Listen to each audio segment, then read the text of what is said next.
শিক্ষার্থীদের উপর আর যেন কোনো সহিংস ঘটনা না ঘটে তা নিশ্চিত করা হবে এবং তা করতে যা যা করণীয় তা নিশ্চিত করা হবে।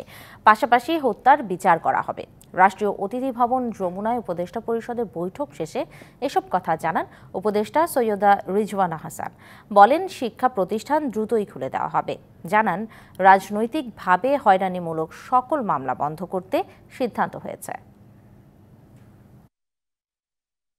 আজকে সমস্যার সমাধান হবে না, কিন্তু সমস্যার সমাধান যত দ্রুত করা যায় সেই আলাপ আলোচনা হয়েছে এবং সেখানে আপনারা দেখেছেন যে আইজিপি মহোদয় পরবর্তীতে এসে যোগ দিয়েছেন। আজকে আবার স্বরাষ্ট্রমন্ত্রী মহোদয় আইজিপি মহোদয়ের সাথে আবার বসে বিস্তারিত কথা বলবেন। কিছু কিছু জায়গায় ধর্মীয় সংখ্যালঘু এবং আদিবাসী জনগোষ্ঠীর উপর আক্রমণ হচ্ছে।